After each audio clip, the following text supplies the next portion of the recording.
Hey guys, this is Kevin over at JazTime.com. JazTime.com is an online store that buys, sells, trades authentic luxury watches. We make these videos so that our customers can easily choose the best watch for themselves in the comfort of their own home. We offer the lowest prices anywhere online. If you would like to know the price, simply click on the links in the description below. If you enjoy our videos, we would greatly appreciate if you would buy a watch from JazTime.com once in a while. Alright, so today we're going to be doing a comparison between the Rolex Explorer 2, reference number 216570 here on my left, and the Rolex Deepsea newly updated at the Bezel World 2018 show, reference number 126660. We'll be going over the dial, bezel, case, crown, bracelet, clasp, and we'll talk about the movement towards the end of the video. Okay, so as you can see, dials are similar in structure in terms of having the maxi dial hour markers, which are the circular hour markers with the index 6, 9, and 12 o'clock triangular marker. They're all fashioned 18 karat white gold, similar style Mercedes hands as well, and minute hand. Of course, a little bit larger on the Explorer 2. You can see that the minute hand and the hour hand is a little bit larger, and that's due to how much real estate's on that dial. There's a little bit more real estate on the dial, as the outer portion of the dial for Deepsea is taken up by the original escape valve ring lock system, which I'll explain more about later on in the video when we get to the case.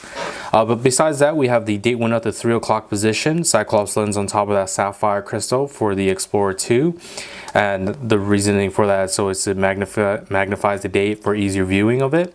However, the Deepsea does not have that, mainly because the Deepsea, the size of the crystal is 5.5 millimeters thick. So that thick crystal already has a little bit of magnification in it, just inherently, so the date isn't so hard to see. But besides that, we also have the Explorer having a large orange hand with the Explorer 2 name in orange. And the reason for the orange hand is that the Explorer 2 helps with additional time zone tracking. So it tracks additional time zone with that additional hour hand. But specifically for the Explorer 2, it is, as for the name Explorer, is used for cave exploring, whereas the Deepsea is a professional diver's watch. As we move on to the bezel functions, typically for the Explorer 2, the main example is used for is that it does track an additional time zone using the outer edge of the bezel being nicely sand finished with the 24-hour scale on that bezel. And yeah, you can track additional time zone. I believe what Rolex says is to track if it's still daylight or if it's still night out, or if it's daylight outside, just using that 24-hour time zone. But I mean, if you're not a cave explorer, what's that matter to you, right? Then what could you use it for? If you're just a regular person, you like the look of the Explorer 2, well, there you go. You can just track an additional time zone. Specifically, if you were to track the time from like London to the Philippines, that's about 7 hours ahead. So let's just say the hour hand were at the close to the 12 o'clock position, you would just move the other hour hand 7 hours ahead of that, and you can track 2 time zones very easily. Whereas the Deepsea, we have this beautiful unidirectional Cerakote black bezel, which Cerakote being fancy way of Rolex saying a ceramic bezel. The graduations are of a 60-minute scale, all dusted in a platinum for additional durability, and also to keep that nice look from the stainless steel to the bezel as well. The peridot at the 12 o'clock position allows for legibility in the dark as well, as that will also glow in the dark in conjunction with the hour markers to provide a nice accurate time reading, such as for underwater. If you're underwater, you'll be able to see that highly legible chromalite display with a blue luminescence for up to 8 hours, so you can have high legibility at night. Same thing can be said with the Explorer 2. You'll have the legibility in the caves with the chromalite display as well. However, I did mention the bezel is unidirectional, and that is in reference to being a diver's watch as well. So let's just say you have an oxygen tank of about 15 minutes of oxygen before you go into your dive. You can just move that peridot to that minute hand, and you can track that 15 minutes to here. Unidirectional being that unidirectional being a safety precaution, that if the diver accidentally bumps their bezel into something, it doesn't accidentally shift the other way and give a false reading of how much elapsed time has passed. But besides that, if you're just if you like the look of the Deepsea and just trying to use it for normal everyday activities, you can also use it to track running how fast you run a mile, or even checking how long a business meeting is taking. You can use the bezel for such things as well. But besides that, we're gonna go ahead and move on to the case now. So both the cases are nicely satin finished, no high polish on there, as these are both sports pieces, and satin finish is usually used on sports pieces to keep that nice durable look to it. Specifically for the case size, we're looking at 42mm case size for the Explorer 2, so 42mm in diameter from my index finger to my thumb, 44mm in diameter for the Deepsea from my finger to my thumb here, so 2mm bigger on the Deepsea. But like I said, the dial looks a little bit larger because the dial is taken up by the ring lock system on the Deepsea. As we move on to the size of the profile of the case, is where the main difference lies. You can see the Deepsea being very, very thick. The Deepsea's thickness is about 17.7mm thick, where the Explorer 2 is about a little bit less than that. As you can see, nicely high polished on the side. One thing I don't want to mention is that I did mention the original escape valve, and that's located by this little circular marker on the side of the case. So basically for deep sea diving, specifically for the water resistance of both watches, the Explorer 2 goes up about 100 meters or 330 feet, but the deep sea professional diver's watch 3,900 meters or 12,800 feet. So if you're doing deep sea dives, you actually, when a diver has to come back up to the surface, they have to go through a depressurization chamber, which has a mixture of gases in that room. And that depressurization chamber has specifically helium gas, and that helium is small enough to actually go into the watch and pop out the crystal due to the pressure that builds up inside of the watch itself. And the helium escape valve, well, as the name states, it just lets that helium out, so it doesn't cause that crystal to be popped out. Once it reaches a certain bar of pressure inside, a little spring just opens up that helium escape valve and lets that helium back out. So cool little feature about the Deepsea. I'm going to go ahead and show you the other side of the watch. Here we are, nicely high polished on the sides, of course larger crown for the larger case, but overall the same structure, where it has a crown protector and the crown itself with nice riveted edges for easier gripping. For the crown functions, they actually serve both crown functions. For the Explorer 2, however, the crown is a screw down twin lock double waterproofness system, whereas the Deepsea is a triple waterproofness system. I'm going to just show you the functions off of the Explorer 2. They both have the same similar crown function, so just simply unwind counterclockwise as shown to open the crown up to the standard position, where you can wind your watch. About 15 to 20 winds is all you need. A simple tugging of the crown. I do apologize, I actually had a mistake. The second function of the Explorer 2, as it is more of a GMT movement, so they don't have the same functions. That's completely my fault there. So they have different functions on the second part of where you first pull out the crown after the standard position. For the Explorer 2, we have the quick hour jump system, which allows you to easily move the hour hand independent of the minute hand and the seconds hand. As you can see, this is the only way to change the date. As you can see at the 3 o'clock positions, I'd make 2 revolutions for that 24-hour period. That changes the date once. Of course, going backwards does the same as well.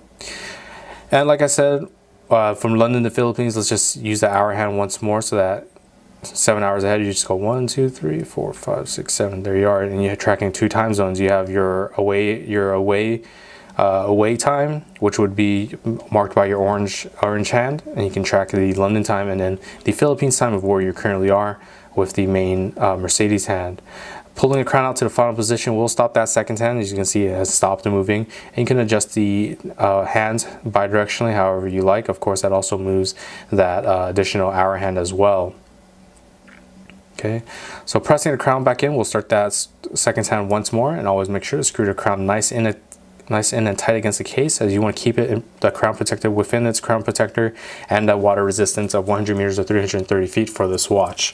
For the Deepsea, the only difference in function is on the second part of the crown. So this is the standard position again. Once again, winding the watch here, tugging it out to the next position will allow you to adjust the date instantaneously as shown, very quickly, very easily, compared to the 2 revolutions on the Explorer 2. Pulling the crown out, same function, the stopping of the second hand and bidirectional movement of the hands for time setting. Of course, once again, always make sure crown tight against the case. Within the crown protectors, keep it nice and protected, and keep the water resistant of that 3,900 meters or 12,800 feet. Okay, so moving on to the bracelet now. Okay, one thing I want to mention is that they actually do have similar style casings, nice thin case lugs. But one thing here I want to mention is that when I said the Deepsea was updated, one of the updates was that they slimmed down the case lugs and added that one. They removed 1 millimeter off each lug and added it to the center of the Oyster bracelet link. You can see the links down the center of the Oyster bracelet are a little bit larger than the Explorer 2's Oyster bracelet, and the reason for that is that previously the Deepsea had a problem of having a large case, but a bracelet that didn't quite match that large case, so it was a little bit disproportionate. But now you can see dead on. That it looks absolutely gorgeous in proportion now. But enough about that. We're gonna go ahead and move on to the bracelets. They both have similar style bracelets. Besides that 1 millimeter thickness change in that center link, they are Oyster style bracelet, nicely sand finished throughout. Clasps as well, nicely sand finished, and down to the other side of the bracelet, nicely sand finished as well. The clasps are similar style in workings in terms of the clasp itself. So they're folding Oyster locks with safety clasp.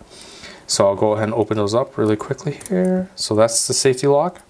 And then the folding Oyster opens up to reveal these nicely high polished clasp blades. Okay. There is one difference between the clasp functions though. So I'll start with the Explorer 2's, and underneath the clasp you can actually open it up at a 45-degree angle, and you'll see behind the clasp there's a little indentation in the clasp itself, a little circular indentation there, and that allows for the bracelet to be shifted forward 5 millimeters or shifted backwards 5 millimeters, and that's used for such as hot summer days, your wrist swells up a little bit, you want a little more comfort on your wrist, and you leave a little more breathability, and you'll be able to adjust forward or vice versa on winter days. The Deepsea has a different function on its clasp though, and arguably the better function of the two. So we have these riveted edges right underneath that clasp. Allows for 2 millimeter increment adjustments for up to 20 millimeters of adjustment. So that can be easily accessed by pulling the top of the bracelet, and you can just adjust forward or backward without using any tools. So very simple, very easy to use function. One thing I want to mention though is that there's also another extension link called the flip lock extension system. You can see it looks like 3 little flat links stacked on top of each other. What that allows for is that this being a diver's watch, you're going to be diver wear wetsuits, so that allows for that millimeter adjustments without having to use the glove lock as well. The glove lock is just a little extra icing on top of that cake. So very easy to adjust the bracelet for the Deepsea compared to the Explorer 2. Now let's go ahead and move on to the movements. So for the movements of the watches, we see that the Explorer 2 has just a very simple Oyster case backing, nicely sand finished throughout. There we are. Whereas the Deepsea has a sand finished case, but has the Rolex Oyster Deepsea name with the water resistance engraved onto that sand finish. The movements of the watches are different movements. So for the Explorer 2, we're looking at a GMT movement, which is a 3187 movement, perpetual mechanical self-winding movement, and in-house made by Rolex. It has a precision of -2 + 2 seconds a day with center hour minute and second hand with 24-hour display, which is the additional hour hand, and the rapid setting of the hour hand, which independently of the second hand, which I've shown you with the crown functions. Specifically, the oscillator is a paramagnetic blue parachrome hairspring, and it has a high performance shock absorbers called the Paraflex shock absorbers, which is better than the industry standard KIF shock absorbers, about 50% as Rolex claims. The power reserve of this watch is 48 hours, meaning you can put this watch on a Friday evening, pick it back up on a a Sunday afternoon, it'll be keeping time just fine. How's the Deepsea's movement compared to that? Well, the Deepsea is running a newly updated movement. It's the 3235 movement, which is in-house made by Rolex as well, perpetual mechanical self-winding within the Swiss specs of -2 + 2 seconds a day. But the movement on the 3235 actually goes through under more rigorous testing as well. The additional testing is that for the previous movement, which was the 3135, it was only tested when the movement went outside of the watch. Now they added the extra step of putting the movement into the watch and testing it as well while it's inside of the watch. But it has just the functions of the hour, minute, and seconds hand with the instantaneous changing of the date with rapid setting and stopping the seconds hand. Same thing as the Explorer 2, has the paramagnetic blue paracomb hairspring and the high performance Paraflex shock absorbers. But additional thing that they added to the movement is that they've added the Chrono G escapement, which is a skeletonized escapement wheel that's made out of a nickel phosphorus that pairs well with the paramagnetic blue paracomb hairspring in terms of adding anti-magnetic resistance to keep it within that Swiss specs of the -2 + 2 seconds a day. But also the skeletonization helps with the reduction of inertia, which helps with energy efficiency, and also helps with keeping the watch within that Swiss specs as well. And what I mean by energy efficiency is now we're looking at a power reserve of 70 hours up from that 48 hours. So you can put this watch on a Friday evening, pick it back up on the Monday afternoon. It'll be keeping time just fine. Now let me actually go ahead and show you these watches on my wrist now. We're going to go ahead and start with the Explorer 2. We're going to open it up with the flip lock. So that lock open, folding oyster open. There we are. Nice, very simple, beautiful watch. It's not as flashy as, it's not as flashy as other watches in terms of look, just because it's just a simple overall, just regular watch. Nice black dial contrasting with the orange name and the orange extra hour hand, with satin finish throughout the whole watch for nice added durability. You can see the profile of the watch doesn't sit too high off the wrist, will fit in the suit cuffs, dress cuffs very nicely. Whereas the Deepsea, go ahead and get that on here. There we are. Deepsea, one of Rolex's standard sports pieces, has that overall sports look as terms of the Submariner, the Sea Dweller. We have that nice beautiful black ceramic bezel, black dial, sports dial as well. That the overall proportion looks absolutely gorgeous now that the tapering on the bracelet looks fine. That satin finish throughout just looks great as well. And that ceramic shine really brings a little more to the face of the watch as well. But the profile of the watch is very high, as you can see from my wrist. It sits a little bit higher than the Explorer 2, so it won't fit under that suit cuff, dress cuff. Alright, so if you're interested in this watch or any other watch for the lowest possible price, check out our website at JazTime.com. We have the lowest prices guaranteed. We offer a 1-year warranty. And if you liked the video, please like, comment, subscribe below. Thanks for watching. Hope to see you guys soon. If you want to find out more about the watch you just saw in the video, you can just click below on Show More to see the full description. Then you can check the link next to Model as seen in video, click on it, and you will get to the proper page where you can see all the details. If you're watching on a mobile phone, you have to click on the arrow down on the right hand side below the video to see the full description. If you like this video, please give us a thumbs up. If you would like to share this video with your friends, you can use the share button below and share it on any platform you like. If you have questions, constructive feedback, want to tell us about some mistakes or misspeaks, just write a comment below. If you want to see more videos like this, you should subscribe to our channel and visit our channel page where you can find all the videos. And if you're interested in a specific watch brand, you can check out our playlists. If you want to check the price for a watch or want to buy one, remember at JazTime.com you always get a steep discount, so you should check the prices with us. If you want to know the price for a specific watch, just go to Google, type in JazTime, plus the brand, model, and the details you're interested in, and Google will find the right page for you. Thank you for watching.